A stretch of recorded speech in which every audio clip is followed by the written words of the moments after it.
Hello students, welcome to the class learn with Amrita ma'am. आज हम लोग नेक्स्ट टॉपिक पढ़ेंगे चैप्टर 2 का, क्लास 9 का, socialism and the Russian revolution in Europe. Last video में हमने पढ़ा था कि सोशलिज्म का मीनिंग क्या होता है। एक ऐसी सोसाइटी का क्रिएशन करना जहाँ पे जो रिसोर्सेज है वो इक्वली डिस्ट्रीब्यूट होंगे और जहाँ पे कोई भी डिस्क्रिमिनेशन नहीं होगा, सबके पास इक्वल पावर्स होंगे। वो सोसाइटी क्या कहलाएगी? एक सोशलिस्ट सोसाइटी कहलाएगी। ठीक है, अब इसमें हम लोग नेक्स्ट टॉपिक पढ़ेंगे जो कि है the coming of socialism to Europe. Europe में सोशलिज्म कैसे आया उसका हम लोग अब इस वीडियो में पढ़ेंगे। By the mid of 19th century, ideas of socialism attracted widespread attention and the people who wanted to change society are called as socialist। अब 19th century के मिड तक जो सोशलिज्म का आइडिया है वो पूरी तरह से क्या हो गया है, काफ़ी वाइड स्प्रेड हो गया है। उसको काफ़ी लोग अटेंशन दे रहे हैं, काफ़ी लोग उसकी तरफ अट्रैक्ट हो रहे हैं और जो लोग सोसाइटी में चेंज लाना चाहते हैं उनको हम लोग सोशलिस्ट बोलते हैं। ठीक है, एक क्रिएशन, जो आइडिया क्रिएशन है एक स्टेट सोसाइटी का, उसको कंसेप्ट को हम लोग सोशलिज्म बोलते हैं। और जो लोग सोशलिज्म को सपोर्ट करते हैं उनको हम लोग क्या बोलते हैं? सोशलिस्ट बोलते हैं। ठीक है, socialist were against private property. अब सोशलिस्ट क्या है? प्राइवेट प्रॉपर्टी के अगेंस्ट में है। हर चीज़ का एक रीज़न होता है। अब यहाँ पे भी रीज़न है कि वो लोग क्यों अगेंस्ट में है प्राइवेट प्रॉपर्टी के। तो उसका रीज़न है because individuals who own property that gave employment but they were only concern with the personal gain and not with the welfare of those who made the property productive. क्योंकि ये जो individuals हैं ये अपनी ज़मीन देते हैं ताकि इंडस्ट्री वगैरह सेटअप हो जाए, ये लोगों को एम्प्लॉयमेंट दे रहे हैं, लेकिन ये सिर्फ और सिर्फ अपने पर्सनल गेन से कंसर्न रखते हैं। बाकी इनके यहाँ जो वर्कर्स काम कर रहे हैं उनकी हेल्थ कंडीशंस कैसी हैं, उनकी सोसाइटी में कंडीशन कैसी है, उनका सिचुएशन कैसा चल रहा है, उससे इनको कोई भी लेना देना नहीं होता है। इसलिए सोशलिस्ट लोगों का मानना है कि प्राइवेट प्रॉपर्टी क्या है? बेकार है, क्योंकि वो लोग सिर्फ और अपना ही फ़ायदा देखेंगे। वो लोग कभी भी लोगों के वेलफेयर के लिए काम नहीं करेंगे। इसलिए क्या होना चाहिए? प्राइवेट प्रॉपर्टी हट जाना चाहिए। So if a society as a whole rather than single individuals control property, more attention would be paid to collective social interest। तो अगर आप चाहते हैं कि सोसाइटी का वेलफेयर देखा जाए तो ये जो इंडिविजुअल वाला कंसेप्ट है कि जो ये प्रॉपर्टी इंडिविजुअल कंट्रोल होगा वो ख़त्म कर देना चाहिए और जो पावर है वो as a society as a whole दे देनी चाहिए। पूरी सोसाइटी को पावर दे देना चाहिए कि वो लोग क्या करें, उस प्रॉपर्टी को कंट्रोल करें।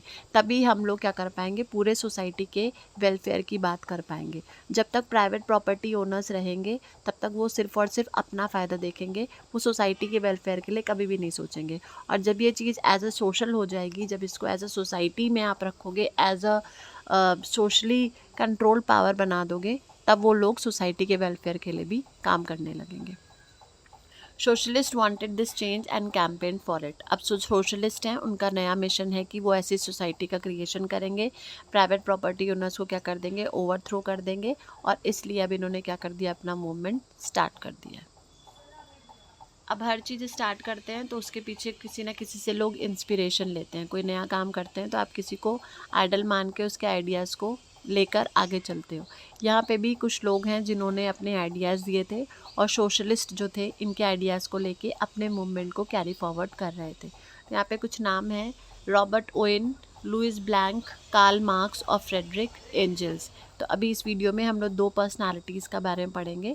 पहला है रॉबर्ट ओवेन एंड दूसरा है लुइस ब्लैंक। ये कुछ लोग थे जिन्होंने अपने आइडियाज़ दिए थे, जिनके आइडियाज़ को डेवलप करके सोशलिस्ट ने आगे अपने मूवमेंट को आगे कैरी फॉरवर्ड किया था। अब है Robert Owen and Louis Blanc. Socialist had different visions of the future. Socialist के अपने अपने विजन्स थे, क्योंकि सबके एक जैसे विजन्स नहीं हो सकते, तो इनके भी अलग अलग विजन्स थे। इनका मानना था कि कोऑपरेटिव्स का आइडिया बहुत सही है। आइडिया ऑफ कोऑपरेटिव्स मतलब एक ऐसा एसोसिएशन होगा जहाँ पे मिलके लोग काम करेंगे, साथ में प्रॉफिट अर्न करेंगे और जो प्रॉफिट है वो इक्वली क्या हो जाएगा? डिवाइड हो जाएगा according to the work done. जो जिस हिसाब से काम करेगा उस हिसाब से उसको उसका प्रॉफिट का परसेंटेज क्या कर दिया जाएगा? दे दिया जाएगा। ये कंसेप्ट है कोऑपरेटिव्स का। फिर से देख लेते हैं।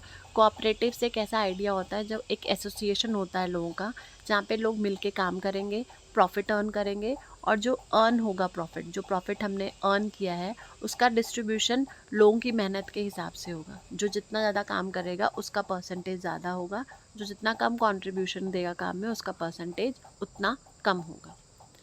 अब है पहला रॉबर्ट ओवेन।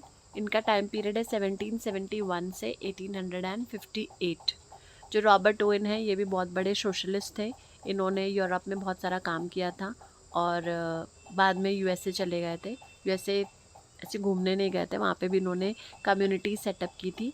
और जो कम्युनिटी इन्होंने सेटअप की थी उसका नाम है new harmony in Indiana USA. Indiana USA में एक प्लेस है, वहाँ पे इन्होंने एक कम्युनिटी इस्टेब्लिश की थी, कोऑपरेटिव कम्युनिटी। कोऑपरेटिव मतलब एक ऐसा एसोसिएशन जहाँ पे मिलके लोग क्या करेंगे, साथ में काम करेंगे, ठीक है। और जो प्रॉफिट होगा वो अपने काम के हिसाब से फिर बांट दिया जाएगा। तो इन्होंने यूएसए इंडियाना में एक कोऑपरेटिव कम्युनिटी की इस्टेब्लिशमेंट की थी और उसका नाम था new harmony in India through individuals initiative. यहाँ पे लोग इनिशिएट करेंगे, लोग आगे बढ़ेंगे और अपना अपना कंट्रीब्यूशन देंगे, फिर उसके हिसाब से सब लोग काम करेंगे और फिर जो प्रॉफिट होगा वो आपस में डिस्ट्रीब्यूट हो जाएगा। ये आइडिया था रॉबर्ट ओवेन का। नेक्स्ट है लुइस ब्लैंक। लुइस ब्लैंक का टाइम पीरियड है 1813 से 1882। इनका भी यही मानना था कि ठीक है, जो कम्युनिटी एसोसिएशंस हैं, कोऑपरेटिव वाला है, वो आइडिया चलेगा। बस इन्होंने एक चीज़ उसमें और ऐड कर दी। इन्होंने बोला कि अब ये गवर्नमेंट बेस्ड होंगे। अब गवर्नमेंट जो है वो अपने कोऑपरेटिव सेटअप करेगा ताकि ये कंट्रोलिंग पावर रहेगी, ठीक है। अभी तक जो रॉबर्ट ओवेन का कंसेप्ट था वो इंडिविजुअल्स वाला था।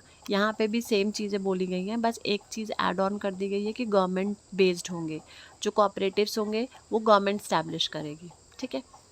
Those cooperatives were to be associations of people who produced goods together and divided the profits according to the work done by members। यहाँ पे भी associations होंगे, यहाँ पे भी लोग मिलके काम करेंगे और फिर जो जिस हिसाब से काम करेगा प्रॉफिट जो है उसमें डिस्ट्रीब्यूट हो जाएगा। तो रॉबर्ट ओवेन और लुइस ब्लैंक दोनों का जो कंसेप्ट है ऑलमोस्ट सेम है, बस एक माइन्यूट सा डिफरेंस है कि लुइस ब्लैंक ने गवर्नमेंट की इंक्लूजन की बात की है और वहाँ पे सिर्फ और सिर्फ इंडिविजुअल्स इनिशिएटिव्स की बात हुई है। तो ये दो आइडियाज़ थे रॉबर्ट ओवेन और लुइस ब्लैंक के। अब नेक्स्ट वीडियो में हम लोग देखेंगे Karl Marx and Friedrich Engels के आइडियाज़ को।